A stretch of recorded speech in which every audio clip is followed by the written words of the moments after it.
22조? 우버가 배민을 사는데 쓴 돈이거든요. 근데 저는 이런 생각이 들더라고요. 우버 입장에서는 완전 개꿀이라는 생각이 들더라고요, 저한테는. 왜냐하면 이 한국의 이 배달 시장이라는 게 우버가 돈 벌기 딱 좋은 세팅이 다 되어 있거든요.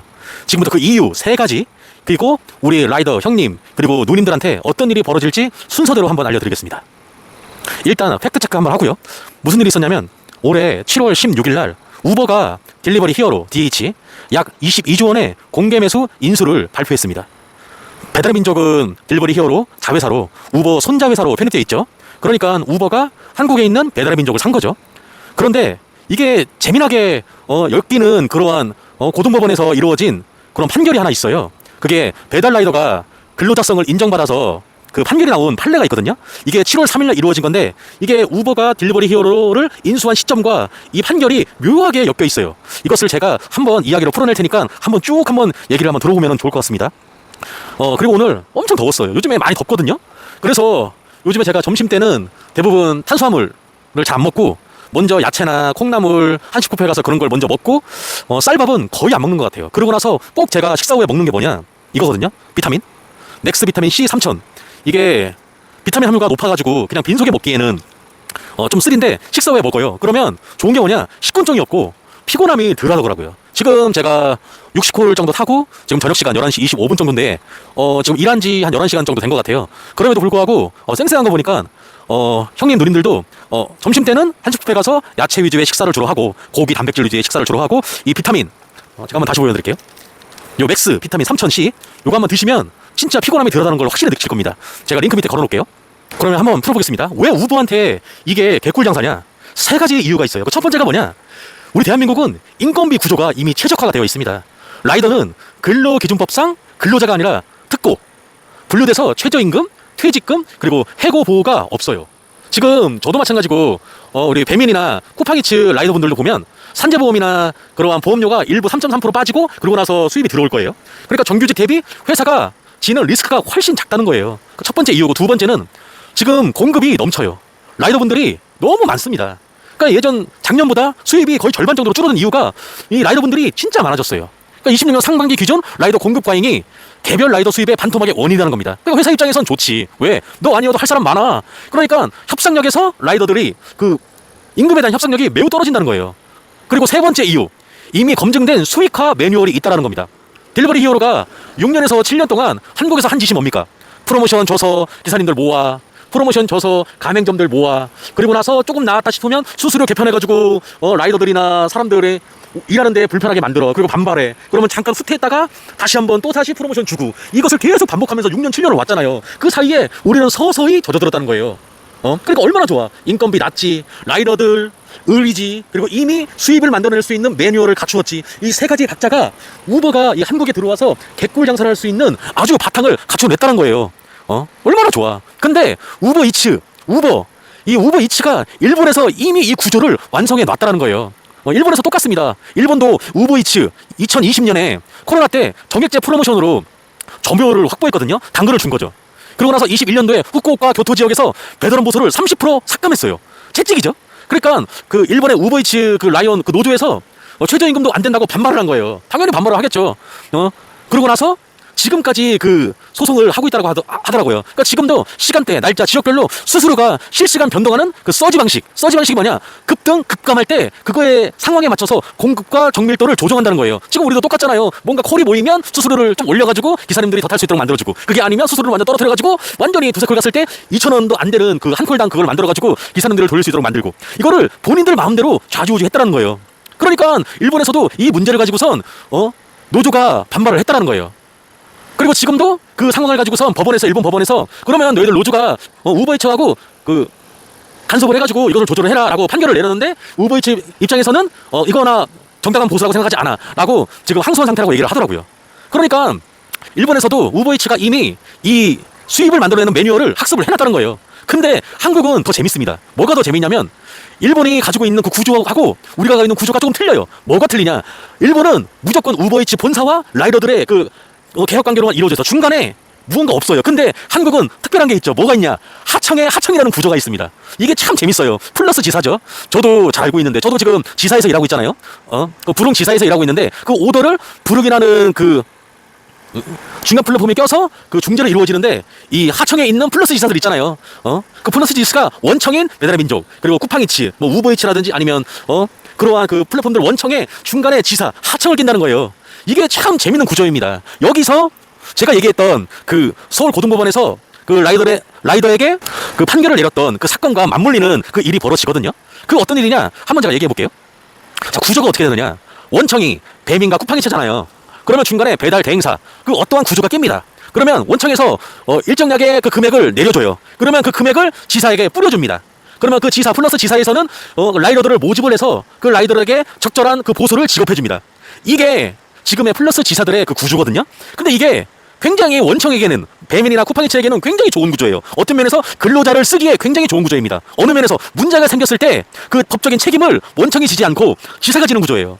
그 근로자성을 띈 판결을 내렸던 그 문제성인 그 지사가 원청이 아니라 지사에게 있었다는 거예요. 그 지사가 라이더에게 갑질을 했나 봐요. 그래서 부당 해고를 했는데 그 라이더가 그 지사를 그 고소하면서 벌어진 사건이었거든요. 그래서 그 지사를 이거는 근로자성이 크기 때문에 당신이 틀렸어, 판결을 내렸던 게 지금 첫 번째 배달 라이더 기사를 근로자로서 인정해 준 판결이 나온 거거든요. 근데 이 원청인 배민이나 쿠팡이츠가 이 구조에서 싹 빠졌다는 거예요. 나는 그 법적인 책임이 없어. 지사인 플러스에서 니들이 한 행동이야. 그렇기 때문에 나는 상관없어. 근데 이게 정말 재밌습니다. 한국은 이 하청의 구조가 굉장히 구조화되어 있어요. 택배 보세요. 대리점 있고 그 가운데 지입기사 있죠. 택시 보세요. 산악금조죠. 그리고 화물차 지입차주 있죠. 전부 다 다단계 구조로 해서 원청은 책임을 지지 않고, 이거의 가장 큰 구조가 건설노조잖아요. 건설의 하청의 하층, 즉 하도급을 주는 게 법적으로 아주 명시가 되어 있잖아요. 이게 한국은 관행처럼 굳어져 있습니다. 그래서 세계적으로 일본이나 유럽은 실제적인 법을 적용하는 걸 택하여 있지만, 우리나라는 아직까지 현행 그리고 형식을 굉장히 중요시 여기죠. 그러니까 문제가 생겼을 때 일본이나 유럽은 이 문제의 근본적인 원인은 원청인 너희들이 진 거야. 그러니까 아무리 하청에 문제가 있어도 너희들이 문제야 라고선 법적인 문제를 원청에 지는데, 한국은 아직도 계약서상으로 벌어진 원청이 원인이 제공했지만 결국 형식상으로는 그 하청들이 지고 있기 때문에 법적인 문제는 그 지사 플러스 하청이 진다는 거예요. 이게 그 원청인 배민이나 쿠팡이츠 입장에서는 굉장히 좋죠. 이득은 다 취하면서 법적인 책임은 너희들이죠. 그러니까 굉장히 좋은 구조를 가졌다는 거예요. 그러면 우버는 어떻게 할까요? 우버가 굉장히 도덕적으로 뛰어나서 나 이런 거는 법적으로 문제가 있어. 일본이나 유럽에서는 나 이렇게 운영 안 해. 원청들? 나는 원청이야. 하청들 나 안 둘 거야. 이렇게 할까요? 저는 절대 그렇게 하지 않을 거라고 생각합니다. 왜? 22조에 샀다니까요. 배민을. 딜버리 히어로가 7도에 사들여가지고 얼마나 많이 그거를 빼돌렸습니까? 빼돌렸다는 건 아니고 수익으로 가져갔습니까? 그 수익을 누구한테? 가맹점줄, 그리고 라이더들한테, 그리고 최종적인 소비자들한테 싸그리 걷어서 독일 지사에 독일 그 원청에 다 가져갔잖아요. 그거에 욕을 얼마나 많이 했습니까? 그것을 우버가 안 할까요? 안 할 이유가 없죠. 왜? 우버도 본인의 돈을 가지고 이 딜버리 히어로를 매수한 게 아닙니다. 세계적인 그 대행사들, 세계적인 그 투자사들을 끼고 이 22조를 집어넣었다는 거예요. 그러면 그 투자사들이 눈만 보느라고 생각해서 그냥 줬겠어요? 아니요.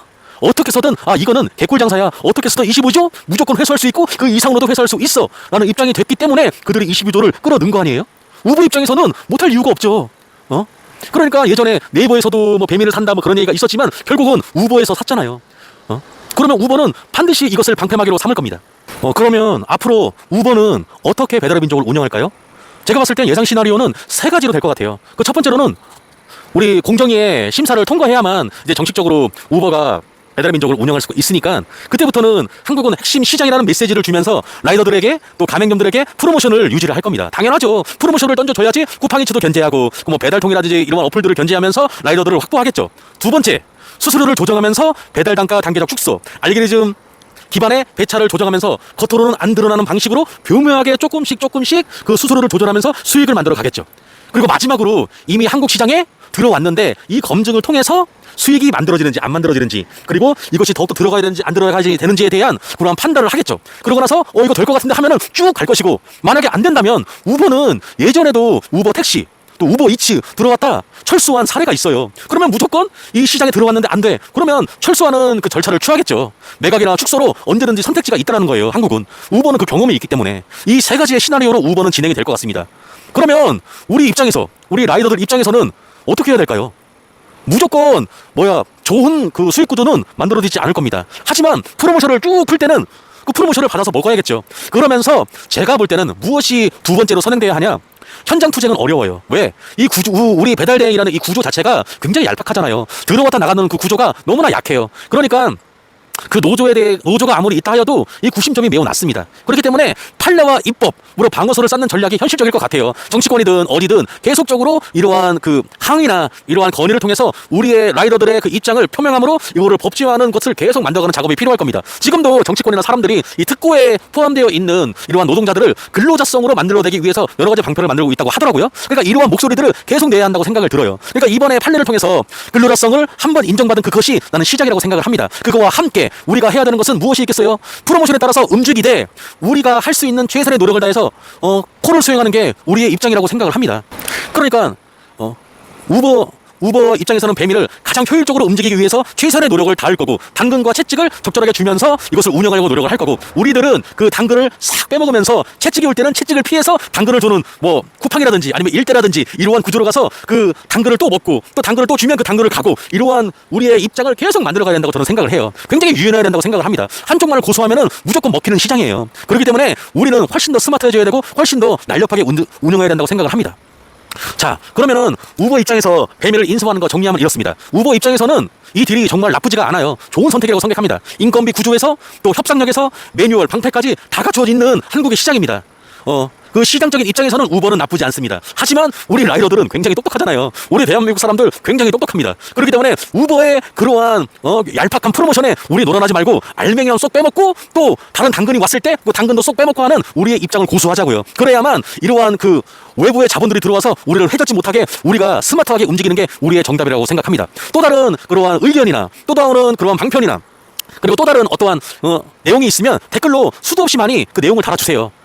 댓글로요 달아주시고 또 의견도 주시고 또 구독도 해주시면 너무 감사하고 그렇게 해서 이게 이슈화되고 계속 사람들에게 바이럴되고 또 많은 사람들에게 알려져야지 우리 라이더들의 그러한 수입도 더 고정적으로 더 올라갈 수 있다고 저는 생각을 합니다. 못하면 무조건 단가는 떨어집니다. 단가를 떨어지지 않는 선에서 우리가 일한 만큼 또 그 이상으로 가져갈 수 있는 구조를 만들기 위해서는 우리가 매우 많이 지혜롭고 매우 많이 스마트하고 또 의견도 많이 내고 댓글도 많이 달고 또 이러한 저 같은 배달된 그 유튜버들이라든지 그런 사람들이 바이럴이 많이 돼가지고 이게 정치권에도 들어가고 또 배달민족이나 이런 사람들에게 들어가서 우리가 이거를 마음대로 휘두르면 안 돼. 상생해야 되는 모양으로 가야지 우리가 살아남을 수 있다고 생각합니다.